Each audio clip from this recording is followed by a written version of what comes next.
Bien, buenas tardes, creo ya es ahora. Muchas gracias también por la invitación. Esta es una mesa bastante diversa, así que me parece interesante el diálogo. Quisiera partir mi presentación dedicándosela a un gran amigo, compañero en los estudios del discurso, que partió hace muy poco, Lesmer Montesino. Él ha trabajado sobre el discurso de la pobreza por muchos años. Va a salir un nuevo libro de él, va a ser póstumo, va a ser bonito poder ver ese libro de Lesmer muy pronto.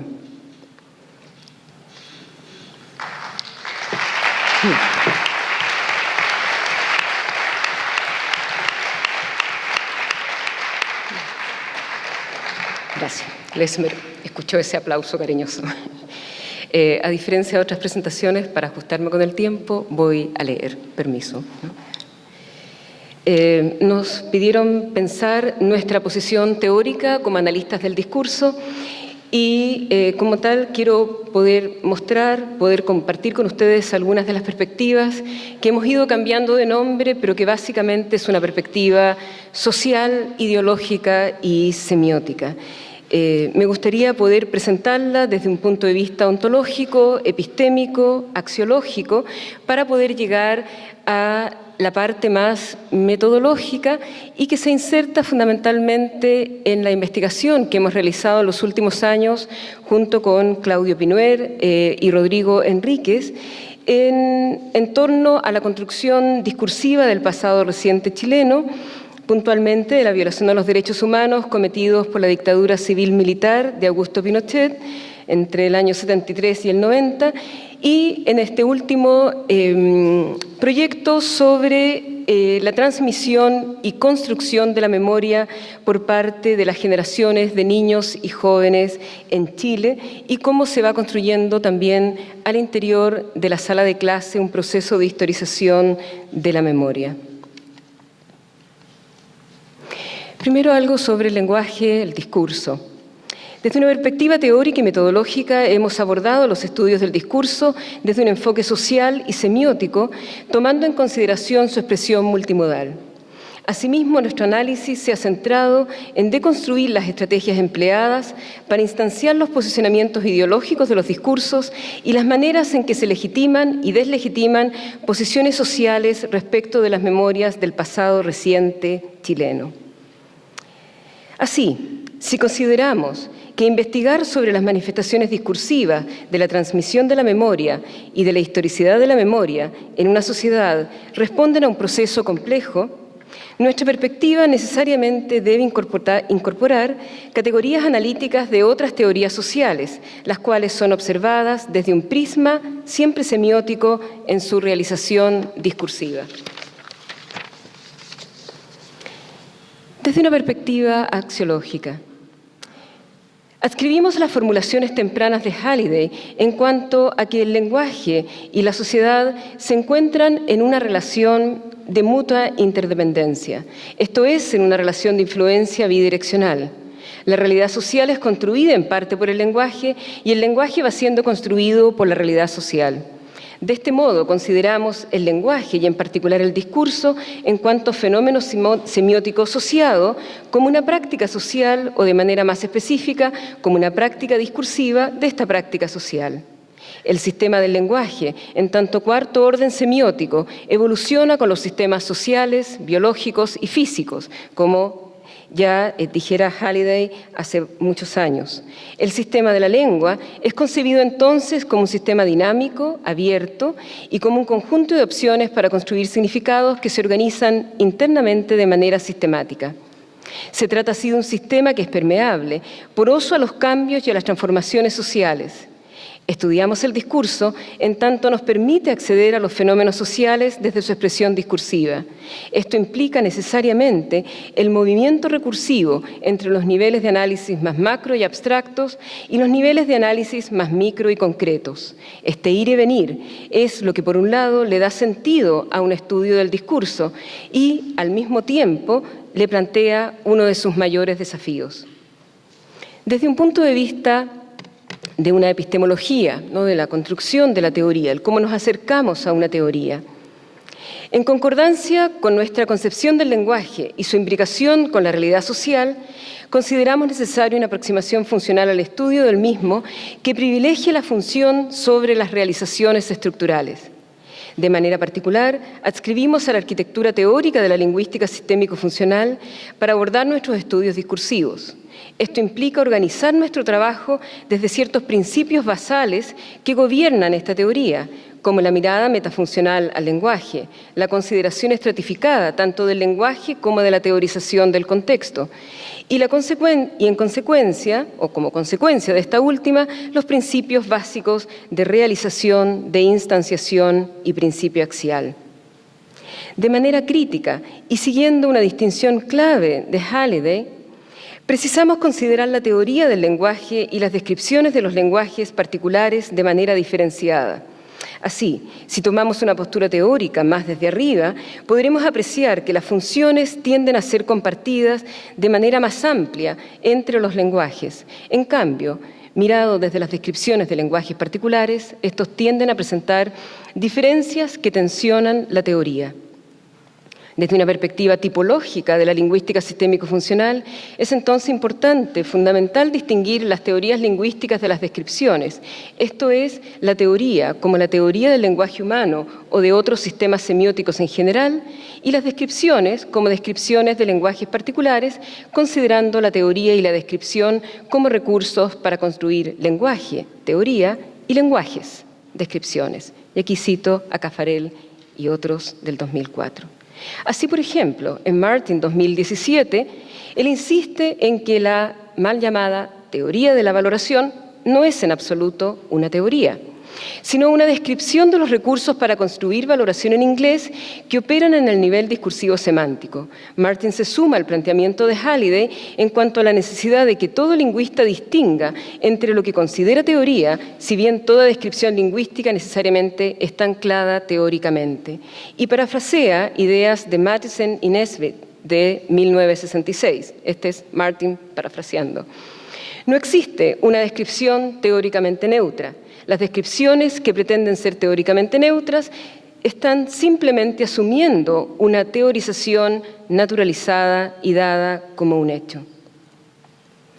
Como todo analista del discurso, planteamos que el discurso está siempre situado en un contexto, y este contexto lo consideramos desde una perspectiva superviniente, como semióticamente estratificado, y no de modo circunviniente. Y aquí cito a Martin 2014. Así, ontológicamente, consideramos la sociedad mediada parcialmente de manera semiótica, como también han planteado muchos otros desde fuera de la semiótica, de la sistémica, como Verge. De este modo, nuestra visión del lenguaje y de la realidad social y de cómo el primero está en relación de mutua interdependencia con la segunda, de mutua construcción de sentido situado, activa ciertos efectos de sentido y no otros, los que son relevantes para la comprensión de un proceso social.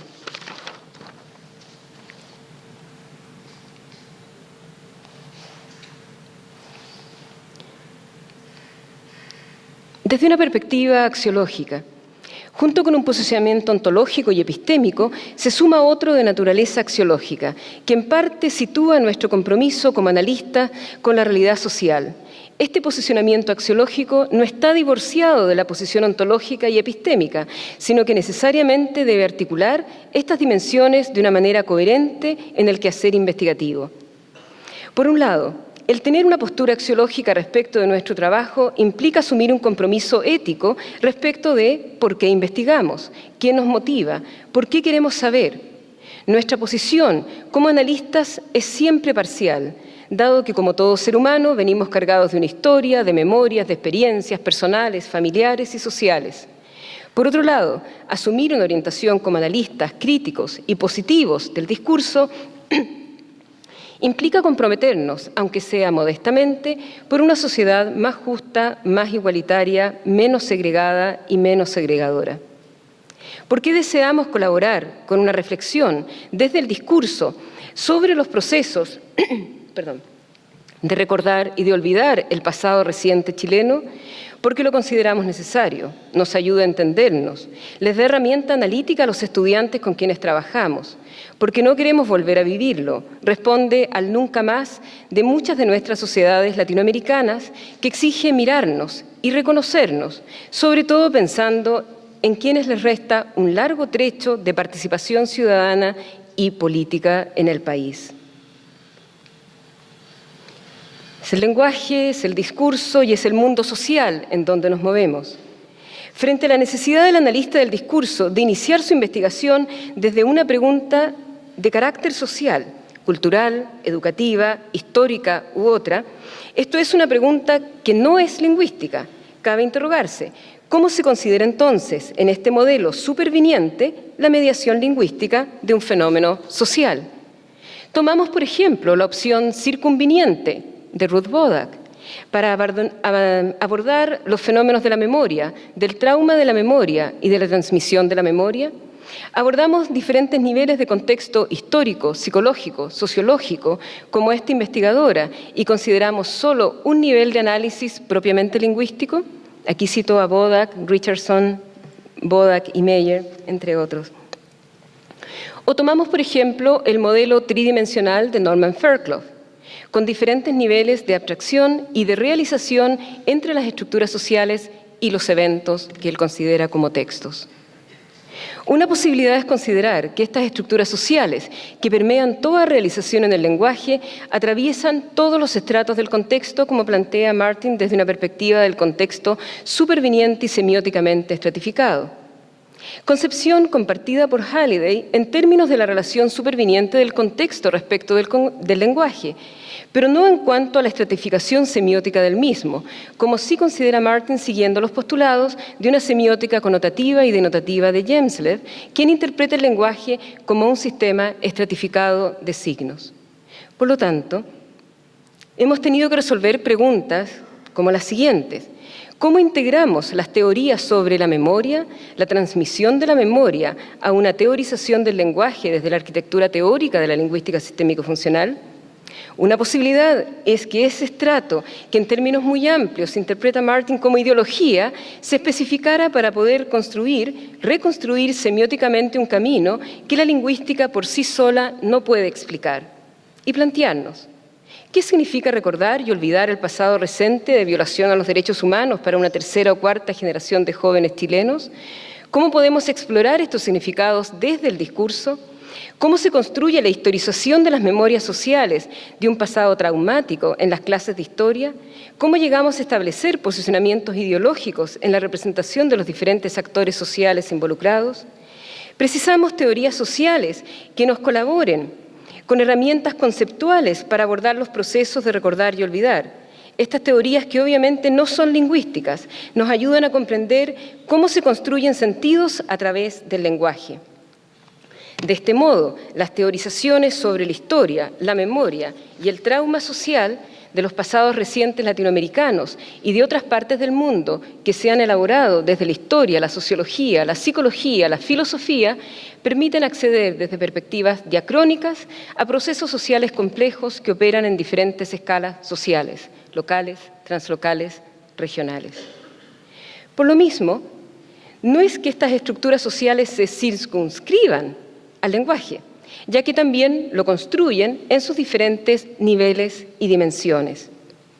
De esta manera, como analista del discurso, miro desde una pregunta social, busco entre los recursos del lenguaje que pueden ser más productivos, encuentro patrones de realización de significados que puedo sistematizar y que siempre serán parciales. Todo este camino de decisiones ontológicas, epistémicas y axiológicas y teóricas nos permite diseñar luego una metodología de trabajo. Este recorrido implicado, sin lugar a dudas, una serie de recortes y de silencio que parten desde la selección de las fuentes, como planteara Trouillot. Desde esta postura, las decisiones que se tomen para abordar el análisis discursivo de un corpus seleccionado tienen como principio basal la necesidad de realizar un análisis del discurso lingüístico que procure mostrar de la manera más explícita y sistemática posible cómo operan los recursos de una lengua en sus respectivos subpotenciales de coocurrencia de patrones para construir significados en situaciones dadas de prácticas discursivas.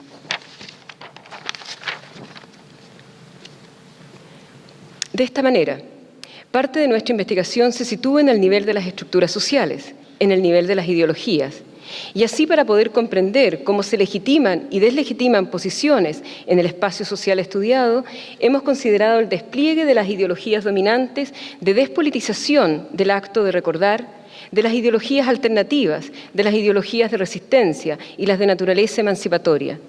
Hemos analizado la instanciación de memorias emblemáticas, de posturas hegemónicas, de encapsulamientos de las memorias y de posiciones en vías de una posible ideologización.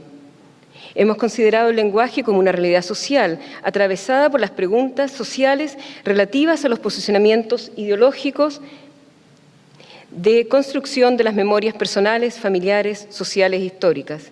Las estructuras sociales ocurren en el lenguaje, razón por la cual el analista del discurso busca en el lenguaje. Para esto debe seleccionar actores e instituciones claves que le permitan dar cuenta de los procesos de intertextualidad.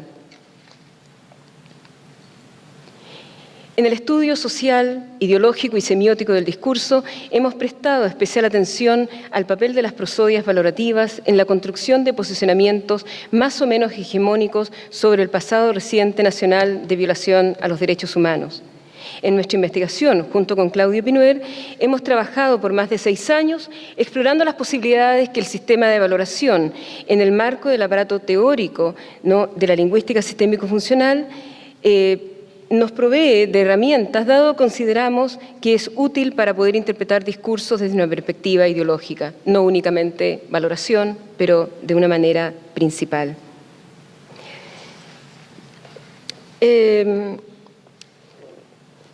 Por lo tanto, desde un punto de vista funcional, es el significado interpersonal el que hemos privilegiado y explorado con más detención, si bien los significados ideativos y textuales también han sido necesariamente considerados en nuestro análisis.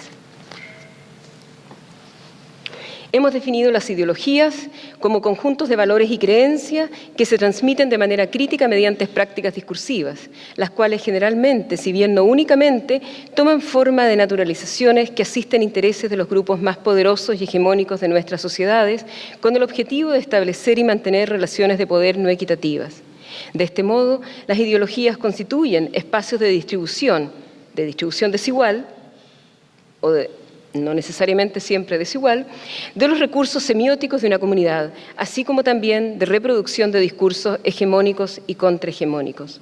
Estudiar el discurso desde un enfoque social, ideológico, semiótico, implica, como hemos planteado, una consideración estratificada del lenguaje y del contexto.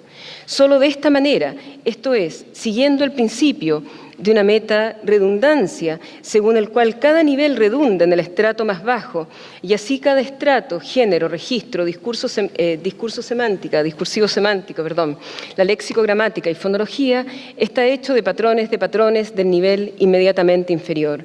Y podemos incorporar los niveles más macros y abstractos del mundo social en su expresión discursiva con los niveles más micro y concretos de la realización de los significados en los estratos discursivos semánticos y léxico-gramaticales.